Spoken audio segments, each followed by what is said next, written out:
Welcome back to the Stock Market Basics course. My name is Tom Vylord. Today we're going over Section 4, Placing the Trade. We do talk about a couple companies in this section, and this is to be taken as illustrative and educational purposes only. Please remember, we are not your financial advisors, so we can't give you specific investment advice. Now, here's a quote that I really believe in. Investing is simple. It really is. It's the financial industry that works hard to make it complex. Here's what we're going to learn in this section. We're going to talk about the different types of brokerage firms you can work with, the account types to open up at those brokerage firms, talk about the ticker symbol, why it's important to look at the volume on any stock you are considering investing in, also look at the bid and the ask, and then the different types of transactions, a market order, a limit order, and a stop order. Now that you have the basics down, it's almost time to buy some shares of stock, finally. But before you do, there's still a few more things that you should be familiar with before placing your first trade. You've researched a company and made the decision that it could be a worthwhile investment, and now it's time to place a trade. But how or where do you do this? Before you deposit your first dollar into your trading account, you need to open an account with a brokerage firm. A brokerage firm is a financial institution that facilitates the buying and selling of securities such as stocks between a buyer and a seller. A broker is the person you deal with at the brokerage firm who helps you place that trade.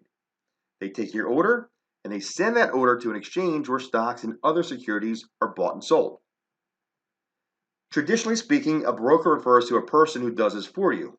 He or she may even make recommendations for you. However, a broker isn't always a live person.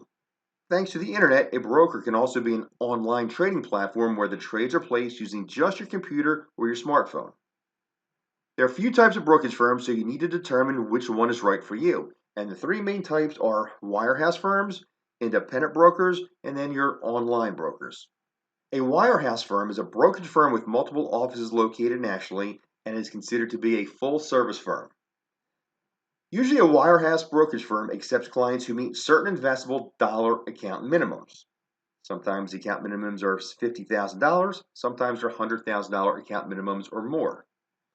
For this service, investors have access to recommendations, proprietary products, research, and order execution, which just means placing a trade.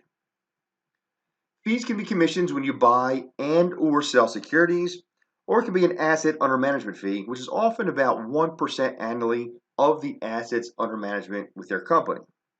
There's also nuisance fees to be aware of, such as account maintenance fees, statement processing fees, statement mailing fees, and then if your account falls below the minimum account value, they'll charge you a below minimum asset fee.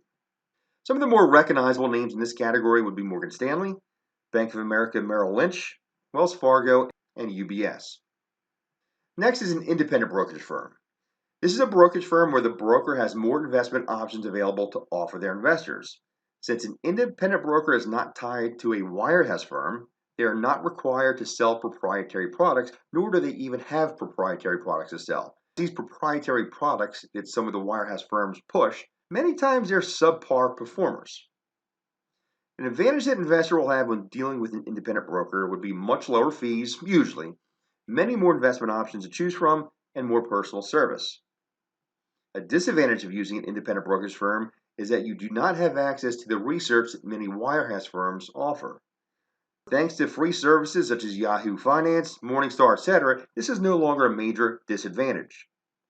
Fees associated with independence are commissions to buy and or sell securities, or the advisor will charge an asset under management fee. Many of the nuisance fees do not exist at the independent channel. And third, you have the online brokerage firm. These firms offer brokerage services to investors simply using the internet. The main service offered is order execution.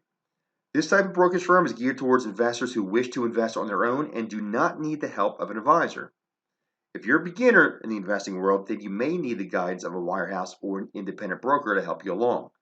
However, once you're experienced, and you'll be experienced after completing our courses, you will no longer need the services of an advisor. You'll be able to do this on your own, thus you won't need to pay their higher commissions or asset under management fees. Since this is a do-it-yourself platform, the costs are going to be substantially lower, and the main fee will be low commissions when you buy and sell a security. Now that you've selected a brokerage firm that suits your needs, the next thing you need to determine is which type of account you want holding your investments. There are several types of account types, but the two most common are qualified and non-qualified. A qualified account is an account where the investor has certain tax advantages, such as tax deferral on income and capital appreciation, earned on the investments held within the account. Some examples of qualified accounts would be, but not limited to, IRAs and Roth IRAs. Qualified accounts offer many advantages. First, being able to earn income and capital appreciation without paying taxes until you make a withdrawal is a huge long-term advantage. This helps to boost your ability to build up your retirement nest egg. Deducting contributions can also give you a big upfront tax break as well. Let's take a look at an example of how tax-deferred growth can really boost your nest egg. Assume two investors are saving $5,500 a year for the next 15 years. Investor A puts that money into an IRA, which is tax-deferred, and then investor B puts the money into an account that does not offer the same tax deferral benefits. This is going to be a taxable account. Also going to assume that the investments grow at 8% annually. Investor A is going to put $5,500 and grow 8% every year tax-free for the next 15 years. Investor B invests the same amount, but only $4,125 gets invested, and that's because we're assuming 25% was deducted for federal income taxes. In addition to the federal income taxes, investor B also has to pay 15% annually on qualified dividends and capital appreciation, netting him or her just a 6.8% return annually. At the end of year 15, here are the results. Investor A grew their portfolio at 8% annually to $166,784 thanks to tax-deferred growth. Investor B had to pay taxes each year. Their portfolio grew annually at 6.8% net of taxes to $113,140. Qualified accounts are a great way to save for the long term, especially for retirement. However, it's not a perfect plan. Here are some of the drawbacks. In order to receive the tax-deferred benefits, investors must not withdraw money prior to the age of 59 and a half. If they do take money out prior to that age, the withdrawal can be costly. First, there's a 10% penalty on any money taken out of a qualified account prior to age 59 and a half. Second, once that money is withdrawn, it no longer has the advantages of tax-deferred growth. And third, anything withdrawn from a qualified account is considered taxable income. You're now going to have to pay income taxes on the money that was withdrawn from your qualified account. And assume you're in the 25% tax bracket and you took out $15,000, here's the total penalty. So you took money out prior to age 59 and a half, that's a 10% penalty. That's $1,500 gone. Next, you owe money for income taxes. Assuming you're in the 25% tax bracket, now you owe $3,375. That's $4,875 lost due to penalties and taxes from a $15,000 withdrawal. Finally, the money withdrawn from the qualified account will go towards your total annual income and could potentially bump you up into a higher tax bracket. In the previous example, we assumed you were in the 25% tax bracket. Depending on how much money you withdrew and how close you are to the higher tax bracket, that could potentially bump you up from, say, 25% tax bracket to a 28% tax bracket. Obviously, this would result in even higher earned income tax liabilities. The lesson here is simple. If you have a goal to save for the long term, that's after the age of 59 and a half, and you do not and will not ever take the money out sooner, then qualified accounts have obvious long-term accumulation benefits. If you do have a need to access some or all of your investable savings, then a non-qualified account would be more suitable. I just want to throw this disclaimer out there. This is a basics course. There are many qualifying events that will allow you to take money out of a qualified account without being penalized, but that topic's well beyond the scope of this course. There's also a lot of different types of qualified plans, such as a 403b, 401k, etc., and that also goes beyond the scope of this course. If you want more information regarding those topics, please go to our Retirement Planning Bootcamp course. A non-qualified account is not eligible for tax deferral benefits. In a non-qualified account, if you invest in an investment that pays a dividend, you'll have to pay taxes in the year in which that dividend was received. If you sell a position that has a capital gain, you'll have to pay either long-term or short-term capital gains. Long-term capital gains are realized when a security is sold for a profit and the holding period is longer than 1 year. As of 2008, the long-term capital gains are taxed at a maximum rate of 20%. Short-term capital gains are realized when a security is sold for a profit and the holding period is 1 year or less. Short-term capital gains are taxed at your ordinary income tax rate. Non-qualified accounts are very useful for the following reasons. If you're saving for the long term and you think that you may need access to some of those funds prior to age 59 and a half, then a non-qualified account will fit this need. Taxation on non-qualified accounts are only taxed on dividend income received and realized gains on the investments. And the tax rates can be more favorable. If you sell an investment after holding it for an entire year, the capital gains tax rate is just 20% as opposed to the current income tax bracket, which oftentimes are higher than 20%. Short-term capital gains in a non-qualified account and most qualified accounts are taxed at that higher rate, which is your current income tax bracket. Another advantage is that you can invest in certain types of investment vehicles that are not available in qualified accounts. One of my favorite types of trades for income are options, calls and puts. You're going to learn more about these in our option trading bootcamp course. Many of these trades are available in non-qualified accounts, but you can't do them in a qualified account.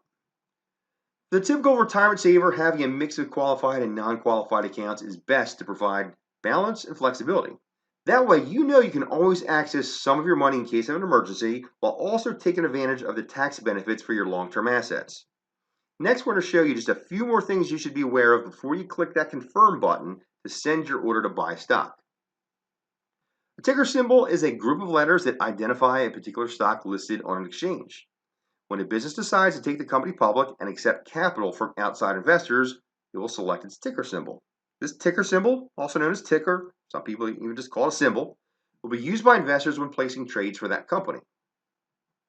Publicly traded companies that trade on the New York Stock Exchange will have up to 3 letters in their ticker. For example, the letter T is the ticker symbol for AT&T, DE is the ticker for John Deere and Company, and DIS is the ticker for Walt Disney. If the company has a 4-letter ticker symbol, that means it trades on the NASDAQ. AAPL is a ticker symbol for Apple, and AMZN is a ticker that identifies Amazon. Other types of tickers exist for mutual funds. These are usually represented by 5 letters, ending with a letter X. Options trades have tickers that represent the underlying company as well as a character to represent the expiration date and whether it is a put or call contract. When placing your trade, you'll want to enter the symbol that's associated with the company in which you're going to acquire shares. You can go to any free financial data reporting site such as Yahoo Finance to get this information. And as you can see in the previous slide, when you enter the ticker symbol into a site like Yahoo Finance, you're going to get a lot of useful information. So number 1 was the company name. In this example was Facebook. Number 2, it tells you what exchange it's listed on. Facebook is listed on the NASDAQ. The current stock price is $142.21. The bid and the ask are slightly different. We'll explain that in a second. The bid is $142.52, whereas the ask is $142.57. And there's a lot of shares being traded for Facebook. The volume as of today is 14,636,672 shares. All the other data on this page is very important, but we'll go over that in greater detail in the next course, the Value Investing and Options Trading course. Next, we want to take a look at the trading volume. We want to make sure we're buying shares of companies that have plenty of trading volume. This is the number of shares that are being traded on any given day for a particular company. In the previous slide, we're showing you data for Facebook, and there were more than 14 million shares traded that day. Very important to look at because as you do your research, you may find a small company that's growing at a fast rate, looks really good, and may also be undervalued. So it sounds like it could be a potential opportunity. However, there might not be a big market for that stock. What does this mean? When you look at any financial website to get a price of stock, you get a single price. Here we're looking at Apple, and as of today, it's $221.34 per share. However, that's not the price you get. That quoted price is usually the average between the bid and the ask. The bid price is the price a buyer is willing to pay for a stock, and the ask is the price a seller is willing to sell their stock. If you're buying a stock, you're going to pay the higher price, which is the ask. And if you're selling stock you own, you're going to get the lower price, which is known as the bid. And if there's a difference between the bid and the ask, that's called the spread. We do not want to buy a stock that has a big spread. It means it's not liquid. Take a look at this quote for Disney. The current price is $110.65. However, that's not the price we're going to pay if we buy it right now. The bid's $110.30 and the ask is $111 even. The average is $10.65, which is the quoted price. The spread is the difference between the bid and the ask. And in this example, it's a 70-cent spread. As I'm writing this, the market's closed, and after hours, the spreads are bigger. But during the trading day, a company like Disney, which traded 8.4 million shares a day, will be much smaller. Most likely, it's only going to be a couple cents. When you buy Disney, you're getting the higher price, which is the ask price. So in this example, we're going to be buying shares at $111 a share, not the quoted price of $110.65. And if you're selling your shares, you're selling them at the bid price of $110.30, not the quoted price of $110.65. Here's how that can hurt you. Here's a company called Leap Therapeutics. I don't know anything about them. Don't know if they're good or bad. I just happen to see this on the NASDAQ biggest decliners list. It's had a bad day. As you can see here, the last quoted price was $6.42. The volume of the stock is just 25,000 shares. The price is $6.42, but that's not the price you pay if you buy it. Take a look at the bid and the ask. The asking price is $14, and the bid is only $4.68. You will be buying this quoted $6 stock for $14. Not quite what you expected to pay, is it? If you had to sell it shortly after buying it, you would get a sell price of only $4.68. Because the stock is so thinly traded, the spread is a ridiculous $9.32. That's a crazy spread, and that's why we need to take a look at the volume to make sure that there's a market for any stock we're considering investing in. We prefer companies that have as little a spread as possible because a smaller spread means there's a big trading market for it. The worst thing to happen to you is that when you buy a company that either didn't work out and you want to cut your losses, but when you sell the stock, you realize there isn't a big market for the company. So you're either going to be stuck with it or you'll be selling it at a much lower price than expected. And the other scenario is that you want to take gains on the stock that you own, but it's a thinly traded stock. So when you go to sell it, you may be giving up all of your gains because the spread is so big. That spread is a very good indicator of liquidity. If there's just a 1 or 2 cent spread, then the company is very liquid, meaning there's enough shares exchanged each and every day to be sure that the price you are buying or selling is very close to the quoted price. If the spread is large, then the company isn't very liquid. So when you go to buy the stock, you'd be buying it at a much higher price than expected. If you sell it, you'd be selling it at a much lower price than expected. To avoid this risk, our rule of thumb is we're only going to buy shares of companies that have a minimum number of 500,000 shares traded daily. This can be found on Morningstar.com, Yahoo Finance, or the brokerage firm's trading platform that you're using to place the trade. Lastly, there are a few ways in which you can place your trade when you buy or sell your shares. Several different types, and the most common would be a market order, a limit order, and a stop order. A market order is a buy or sell order that's to be executed immediately at current market prices. As long as there are willing sellers and buyers, market orders are filled right away. Market orders are used when you want to be sure the order is filled. This is more important than buying or selling at a specific price. Market order is the simplest and most basic type of trade order. As you learned in the previous slides, trading volume and liquidity are very important as you want to be able to get into and out of a stock at a favorable price. Since most large company stocks and ETFs, exchange traded funds, have liquidity, market orders are filled instantaneously. However, if you're intending to buy or sell stock with very little liquidity, it could take some time for the order to get filled if it does get filled. As you learn with the bid and ask spreads for thinly traded companies, you could get filled at a very costly price. When you enter a market order, your filled price is dictated by the market, not you. If you want to have more control of entering or exiting a trade at a specific price, then you may want to consider a limit or a stop order. A limit order is an order to buy or sell security at a specific price or better.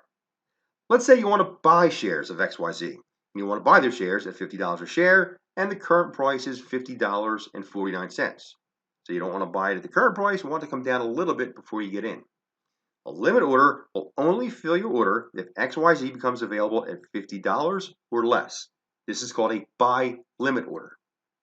Now, if you want to sell shares of XYZ at $50 and the current price is $49.75, you want the stock to come up a little bit before you execute it, a limit order will only fill your order if XYZ becomes available at $50 or more. This is called a sell limit order. Limit orders are great because they give the investor more control over the price in which their trade gets filled. Unlike a market order, where the order is automatically filled, certain conditions must be met before a limit order is executed. If those conditions are not met, then your order may not ever get filled. In the previous buy limit order example, if XYZ does not fall to $50 by the time your limit order expires, your order to buy XYZ will not be filled.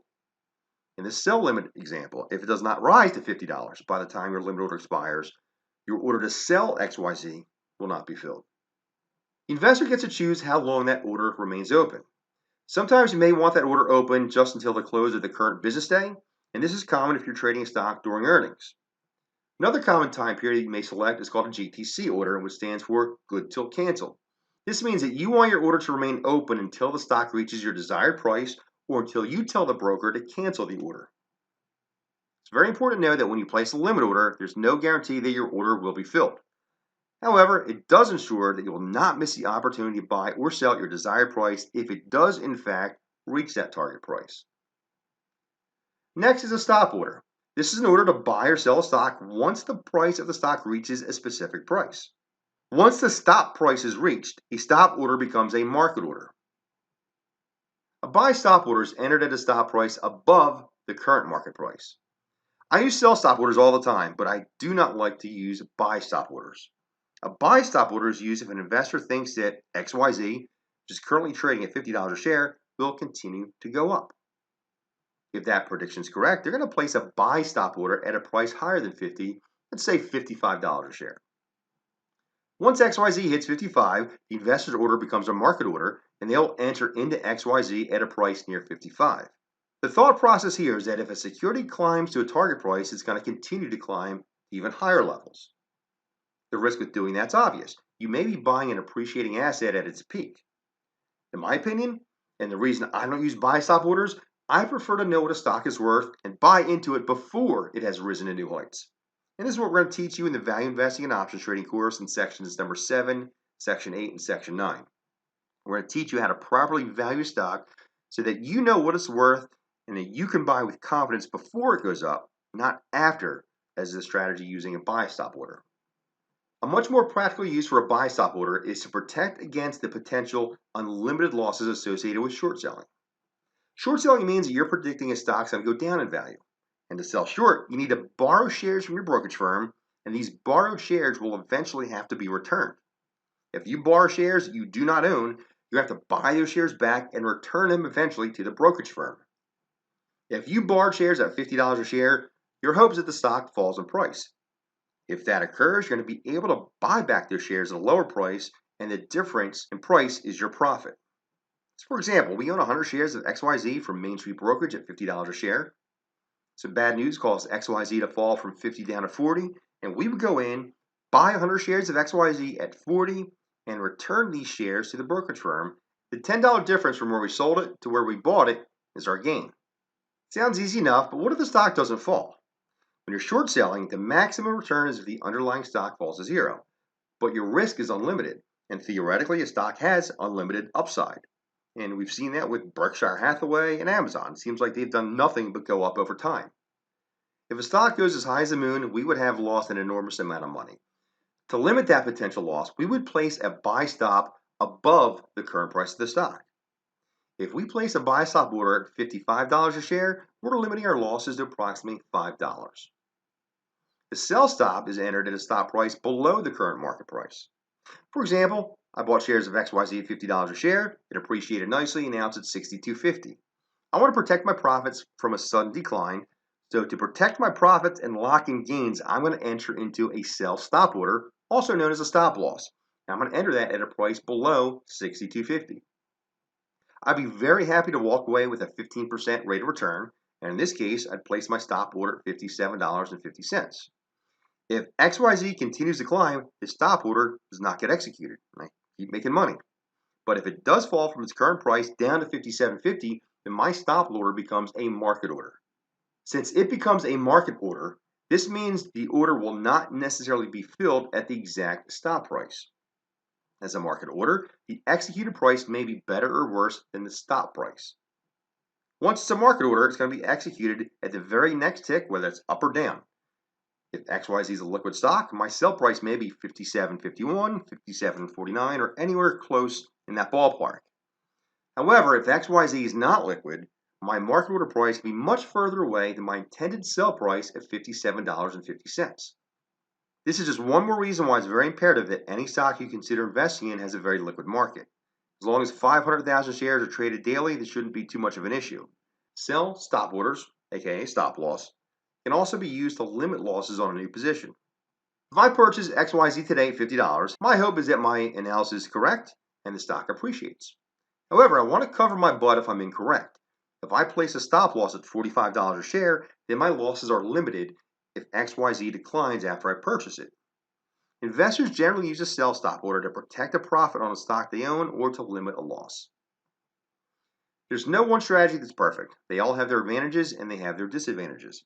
The disadvantage with a stop order is that there is not a 100% guarantee of getting the desired entry or exit points.